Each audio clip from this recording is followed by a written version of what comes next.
Buenos dias, straight out of Medellin, Colombia, where we're also going to have a Cosmos event in late July, by the way. So if you're around, hit me up.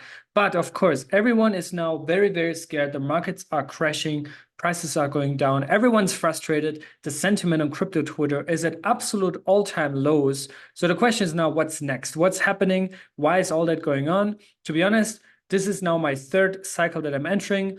There's nothing new to me. This is very, very normal that people are getting frustrated when the prices are going down, and we are now back down to the 2022 lows. So everyone is very, very negative right now.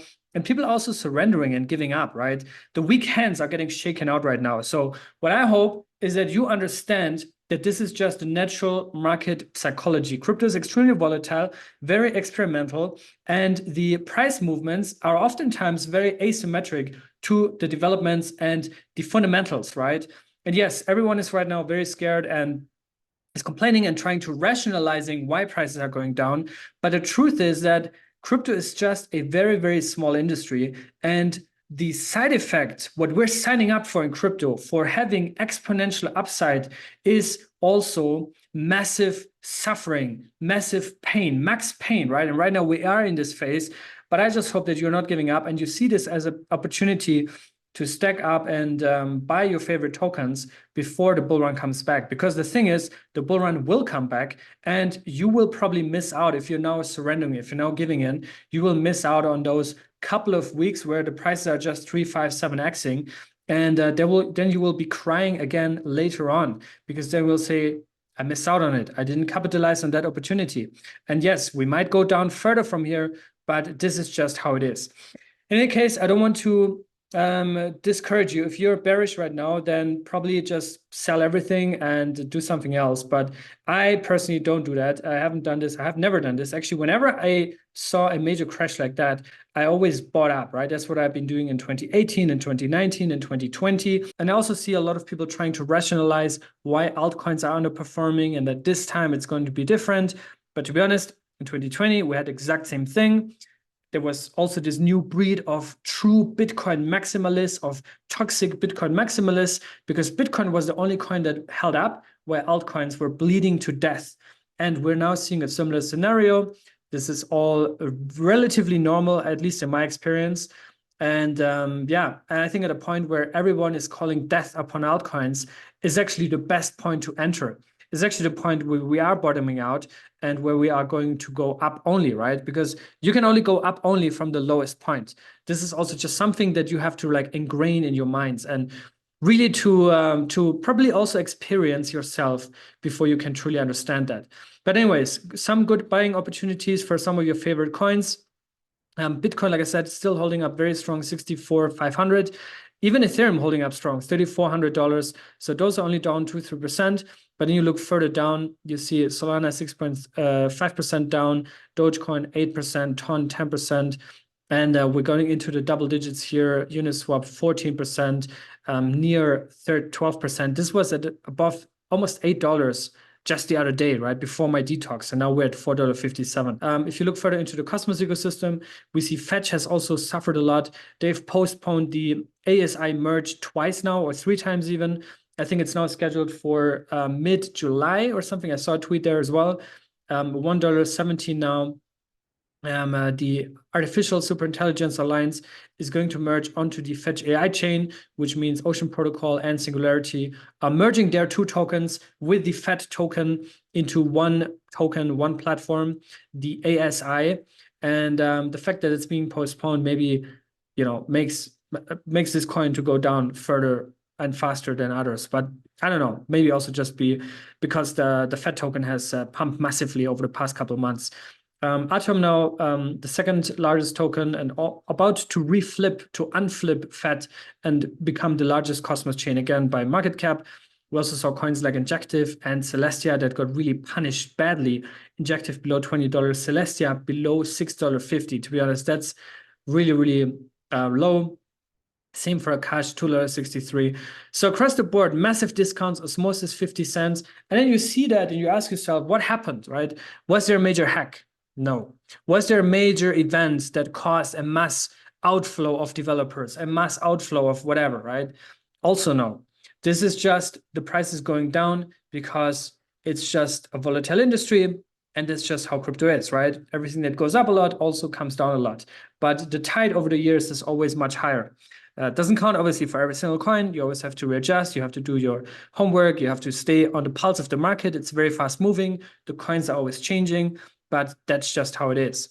And also, I think a lot of people are, that are only in Cosmos and not looking into other ecosystems or zoom out. They try to, or they feel like that Cosmos specifically is doomed.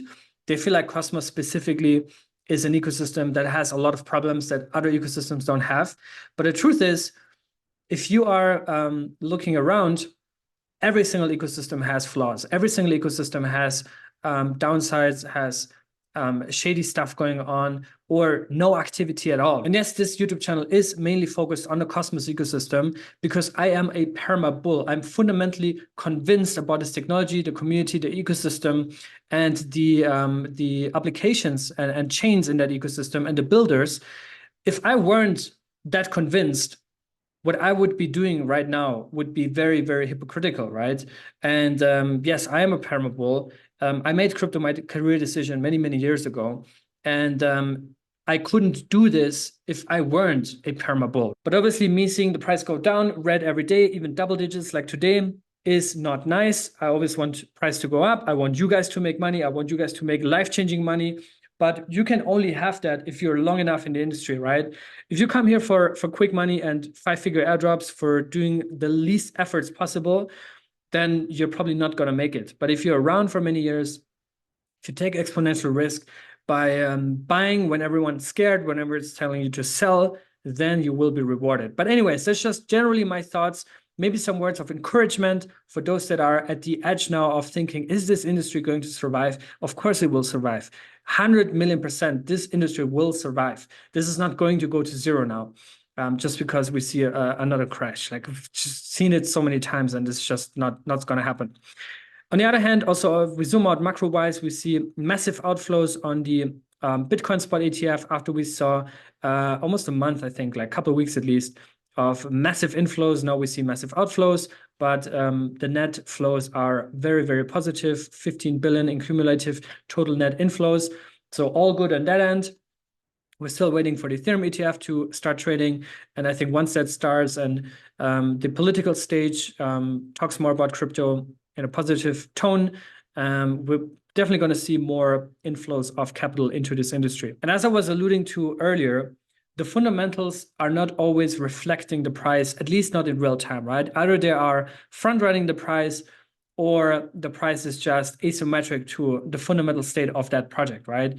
And we see that a lot in Cosmos. If you ask any developer in any ecosystem, whether it's Ethereum or Solana, there's a lot of respect for Cosmos technology, about the concept of sovereignty, interoperability, IBC, all these kind of things.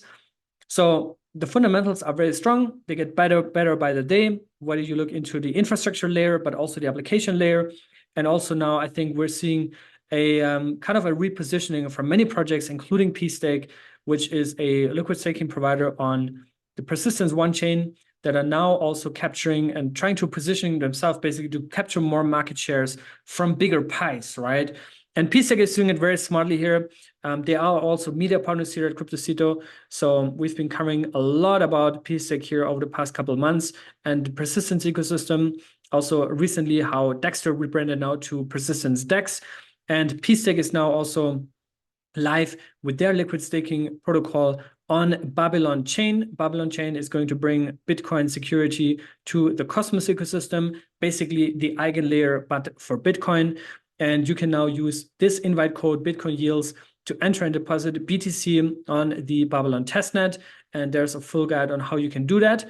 And why should you do that? Well, maybe one, because you are curious, you want to see what how that actually works, what you're doing there, or because also there might be a points program where you can earn some tokens, and this is incentivized in the end of the day, where you can get boosted points as well. So you can read all of that here. And yeah, PSTAKE, I think, is smart in positioning themselves more to capture the BTC-Fi, Bitcoin Finance market shares. Osmosis is also following a similar path.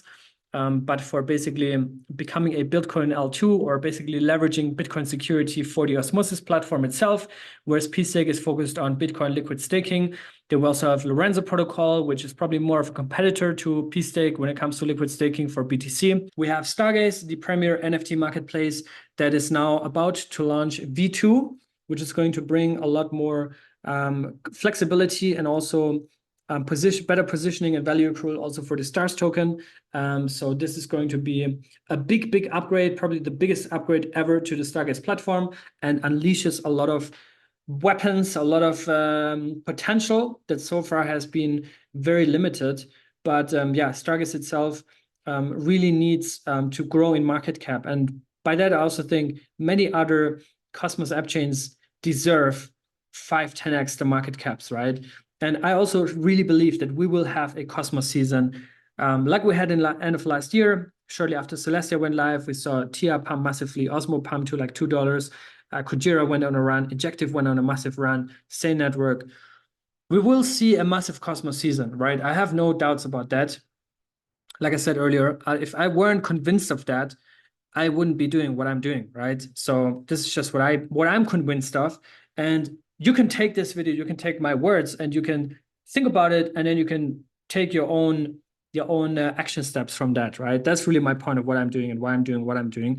But yeah, that's Stargaze. We also have Picasso Network, to which I am an advisor to. Picasso Network, been in touch with them for many years now. Well, 3 years, but in crypto years, that's like 100 years. And they now dropped a proposal to revise the PICA tokenomics, introducing a buy, back, and burn mechanism for revenue generated, and also more things. But I think this is the main thing, basically, for the PICA tokenomics.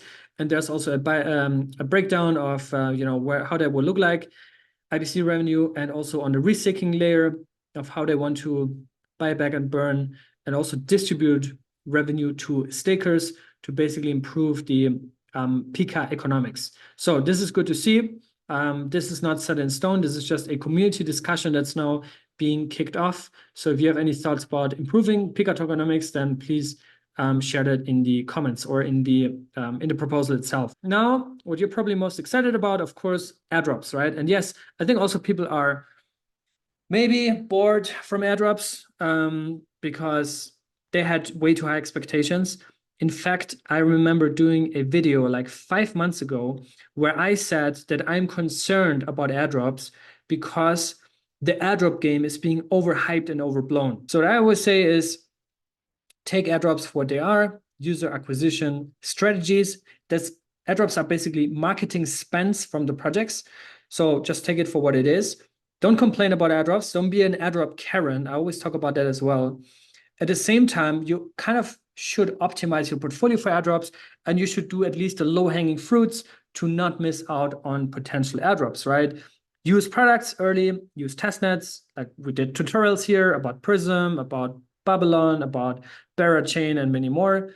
And also just be an active user, right? Don't be passively on the sidelines hoping to get rich quick with airdrops, but be active and be on the lookout without investing all your free time and putting all your eggs into the airdrop basket, because then you most likely get disappointed, right? I hope you understand what I mean. I also think a lot of things that I'm saying, people just interpret it the way they want, and then they just talk shit about it.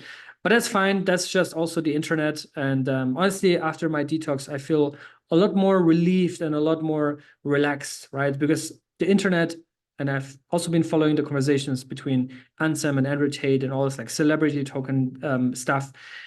The internet is a wild place, and like people just love the gossip. They love the shit talking and shit posting. So Penumbra just announced the airdrop, and with it also launched the airdrops claim page. So the way it's going to look like, you come on this page here, penumbra.claims, and then you basically go through the whole storyline of Penumbra. Then you connect your wallet, either Kepler Leap or GitHub if you're a developer. And then you also have to create a Prax wallet, which is a browser extension, a new wallet that you have to create. Yes, it is annoying to always have to create new wallets. We had to do it for Namada. We had to do it for others as well. As always, follow the highest security standards that you can. Write down your seed phrase on a piece of paper, on a wallet, physical location, store it safely where only you know it, where you put it. And or when mainnet launches, then you will receive your tokens. Anyways, that's Penumbra. And you don't see how many tokens you're getting right now, but you will, if you're eligible, then you will definitely get some tokens. Then we also have another Saga airdrop. Saga is honestly very, very generous about their airdrop. This is already the Vault 2 for the Saga airdrop, which means our third Saga airdrop. We got the first one, just airdrop when the Genesis launched, then Vault 1, which was a Saga airdrop just for Saga tokens recycled from the unclaimed airdrop amount from the first one. Now we have Vault 2, which is another Saga airdrop for the Saga token, but also for other tokens, for Saga ecosystem tokens. You get some NFTs, you get some gaming tokens. Most projects in the Saga ecosystem are games right now, so you'll get some of these tokens and NFTs and badges.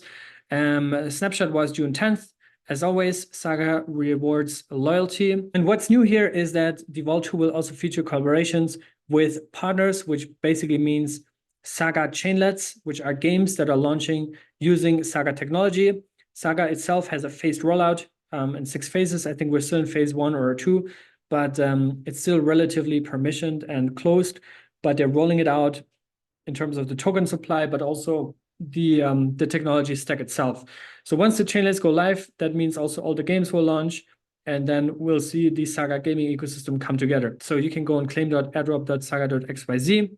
This is how it looks like, and you only have 6 days left here. I think on the Penumbra airdrop, you have 30 days or something, around a month. But here you only have 6 days left as of today, as I'm recording this video. So you can claim that all here. Then also Saga announced an ambassador program, which means if you want to join Saga more actively, you want to share updates, you like the project anyways, you want to cover it more. There's 4 tiers, basically how you can contribute. And there's also the application process here. You can apply here on this link in this article. And the highest tier 4 or level 4 basically is the Saga Super Saiyans. And what they're getting, well, first of all, what they have to do is follow Saga on Twitter, join Discord, have a passion for Saga, participate in all the campaigns, and create content. And what they would get is exclusive access, invitations to events, but also a Saga compensation if they complete various tasks that include engaging the community, organizing events, and those kind of things. So if you're actively contributing to Saga, then you might also get paid for it, right? Which is cool to see. Anyways, that's Saga, the ambassador program, and the airdrop. We talked about the Penumbra airdrop. We talked about PICA tokenomics. Now let's talk about the only coin that's up in Cosmos right now, which is Shitmos. I talked about it a long time ago, but now, they're up another 9% today. Only have a FTV of 500K though, liquidity of 76K. So very, very thin liquidity, low volumes, $14,000, low FTV. But yeah, this is a meme coin in Cosmos that is pumping, the only one that's pumping right now. So anyways, that's Shitmos. Lastly, I also want to share this with you, Kraken.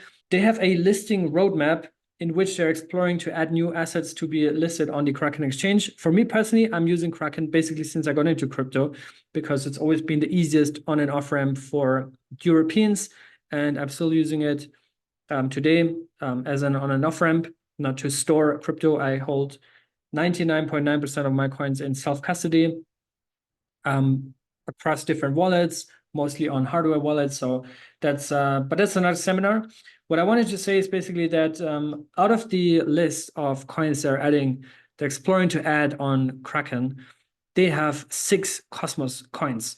The first one is ASI, which is basically the new Fed token, Saga, Stride, which is a liquid staking protocol in Cosmos, Osmosis, Kujira, and Neutron. So very interesting to see that they're exploring to add a lot of these tokens. I think most of them have relatively decent trading volumes organically. Most of the liquidity is also on decentralized exchanges.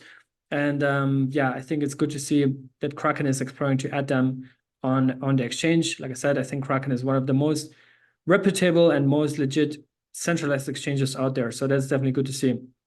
Lastly, I also want to share some updates about the Cosmos Hub. I made a fill-on video a couple of weeks ago about the Q2 roadmap or Q3 roadmap, basically with engineering updates from Informal, which is the core organization that's maintaining the Cosmos Hub software and ships all these huge updates. While I was on my detox, they shipped ICS 2.0. It was a bit choppy in the when the upgrade happened. There was also a bit of a downtime for the Cosmos Hub. But yeah, now ICS 2.0 is running, and the next big updates that are coming are basically Gaia V18, which also includes CosmWasm on the hub. So permissioned CosmWasm that would also bring DAO to the Cosmos Hub, which is the best form of DAO tooling that would make a lot of things much easier. And also Hydro, which is currently in its auditing phase, that is going to turn the Atom liquidity as a service into a proper business model and just makes Atom a more productive asset. Also, security aggregation, we talked about this a lot. Babylon was already announced. The Cosmos Hub, I think, hopefully will be the first one to implement Babylon. And then we'll also see potentially EigenLayer for restaked ETH, so that the Cosmos Hub could be a security aggregator chain that is secured by BTC, ETH, and Atom. And if you also scroll through the Cosmos Hub Twitter account, I think they're now doing a very, very nice job here, sharing updates. Also, Messari shared a report about how the Cosmos Hub increased revenue in Q1 by 90%, and that Data is coming. I just mentioned that. And yeah, some other things. There's also a lot of Twitter spaces, also hosted by Wookie from Stake and Relax, but also Crypto Crew.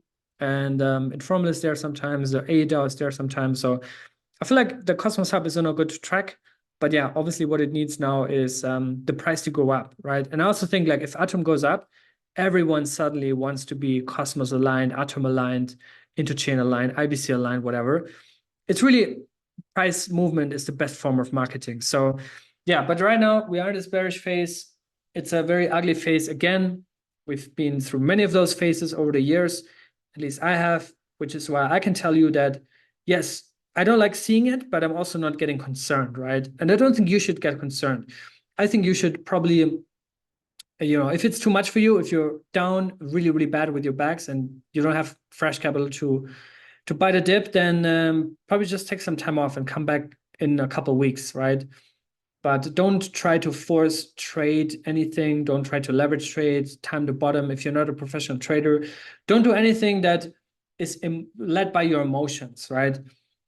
Do your homework, watch CryptoCito, follow me on Twitter, follow the Cito Zone, stake Cito as well. And I think you're going to be well positioned for the upcoming Cosmos season that's going to come. Anyways, don't forget tomorrow, Osmosis' birthday and my birthday. Like and subscribe, share this video with your friends on social media, on Twitter, everywhere, wherever you want.